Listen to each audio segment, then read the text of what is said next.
What's up, manga fans? This is Rafael from C Manga, and I'm here to give you a review of this week's chapter, The Breaker New Ways 155. So, yeah, it was a very interesting chapter today. We can definitely feel the intensity of what's going on. We're getting a lot more information in this chapter, and the pacing seems to be moving a lot more swiftly than before. So, I can definitely see things are going down very soon, especially with the advertisement we saw in this chapter. So yeah, I was glad to see So-Chun was back in the picture.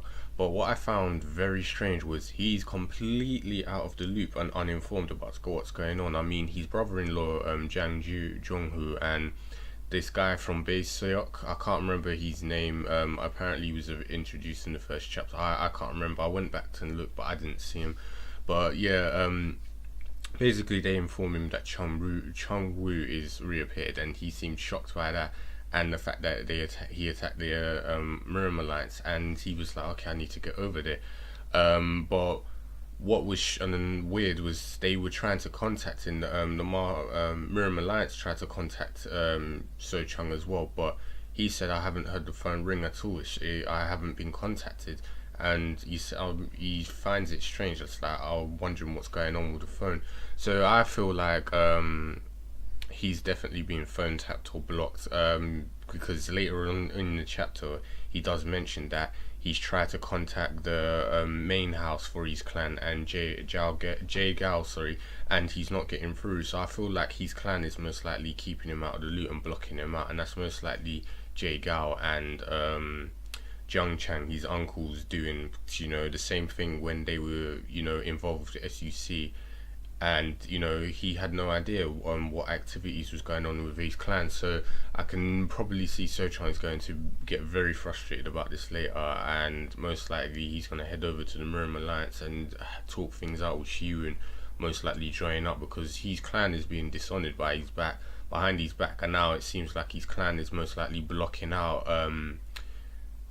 any information about what's going on right now. Like, he sees a fire outside, the explosion from G-Gun's building, and it's like I said, the expression on his face just seems very confused.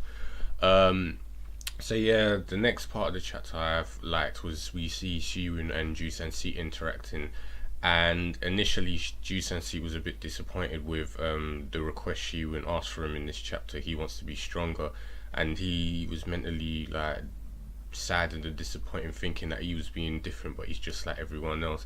He assumed Shi-Woon's called him because he generally wanted to help Kang-Sung, but it seems like he just wants strength. But Shi-Woon obviously interrupts those thoughts and says to him that I want to get stronger because I need to repay Kang-Sung's kindness. I have to take over his position, so I want to be strong enough to take on that role and lead it correctly. It's basically all he can do for Kang-Sung. So that shocked Ju-Sensei a bit, and he says, there's no hesitation in your words, so I can obviously feel that you're being honest, and I can't help but believe you. So he's like, yeah, okay, I'll do it. We haven't got much time. I'm gonna make you stronger by teaching you how to use your own body. So of all people, this seems very valid because he did have information. He knows obviously about Shi-Woon's body and what's happened. He even told him about it when they had a fight, and he knew all about that Shi-Woon's body reconstructed itself. So of all people to train up Shi-Woon, yeah, definitely would be Ju-Sensei to be the best person. We did say this before, either Kang-Sang or Ju-Sensei could train him. I kind of was thinking it was a fantasy thing, but it looks like it's going to happen. So definitely looking forward to see how much stronger Shi-Woon's going to be and how much more control he'll have over his own body. Then we have the bit between Jin-Lee and Sarah Kang. I'm kind of getting annoyed how Jin-Lee's being used as kind of a scapegoat or comedy all the time. She kind of seems a bit dopey compared to she was at the beginning of the series, where she was more serious. Now she's just shouting, being more aggressive and clueless about stuff. She, although it was impressive that she assumed Sarah Kang made Shi-Woon call Ju-Sang-Sik, which she was right about, because Sarah Kang completely ignored her, and basically that confirmed her answer. So once again, Sarah Kang is literally, you might also say, the headpiece of you might as well say Shi-Woon's campaign. She's literally running everything in the background and orchestrating everything, and she's doing a brilliant job at it. So Shi-Woon would definitely not get this far without her. But anyway, back to the conversation. Sarah Kang basically says, do you think it would be better to call the Il-Won-Moon school, which Jin-Lee thinks would have been better because they're in good relationships with them right now. But Sarah Kang says that it's better to have Ju-San-Sik come because his clan, the Hyung-ins, have a better way of healing people, because unlike the Il-Won-Moon, they use medication that's more modern, so it's not as effective as using ki to heal people, which was going to be is more effective, especially for Kang-Sung's case, because he has severe internal injuries. He needs immediate medical attention. Medication is not going to be able to provide the healing and attention he needs. So what better to have direct healing from a ki master like Ju-San-Sik. So yeah, as I said, Sarah Kang is just brilliant. I love that freaking girl's intelligent mind and the fact that she's ahead of everything once again. But this is where things start to get really intense. Ji-gun calls up. He's distressed. He's asking her if he can, give him information about the people who blew up, his alliance building, which shocks her. And she's like, "You alright? What's going on?" And no one else has survived. He's a sole survivor, and that just really got to me. I just can't believe, he's lost all them people he knew. His clan's pretty much been decimated at this point, and all he wants is revenge. And Sarah Kang is trying her best to calm him down, but he's like, "No, you don't understand." Hyung obviously top mentioned about the world falling, how the barrier between the normal world and the room is gonna break. And this is what he's telling Ji-gun. It's not going to stop here. This is just the beginning. It's like something bigger is going to happen, and tonight, the mirror world and the normal world's barrier is going to break, and the world will fall. And we see So-Chun's perspective once again. He's in the car, wondering what's happened to the main house, and Jae-Gal, thinking maybe Chun-Woo could have been involved with this. But this is where Ji-gun and So-Chun are shocked and flabbergasted. They see advertisement on all these electronic billboards of Chun-Woo, and it says, "Citizens, of Seoul, witness the second coming of God, 10 p.m. tonight, come to the stadium of Jang-Il." And it's just like, literally, they're going right out there now with this plan. They have no fear.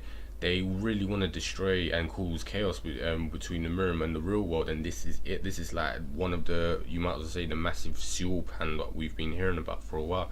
So whatever the hell that's going to be, it's definitely going to be something dramatic.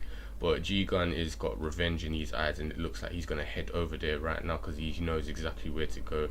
I don't think it's going to end too well for him. Hopefully he'll survive or something, or maybe he'll just watch and come back to the Mirror Alliance to speak with Shi-Woon, and they can join up and plan from there. But things are really starting to get intense.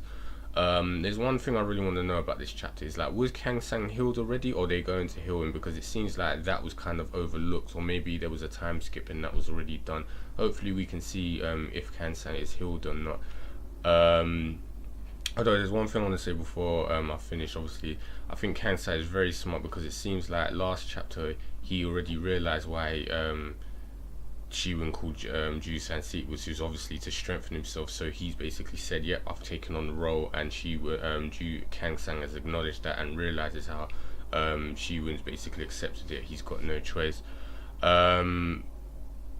I don't know how Ju-San-Sik's going to teach Shi-Woon, but as I said before, that's going to be interesting to see how he's going to teach him about his body.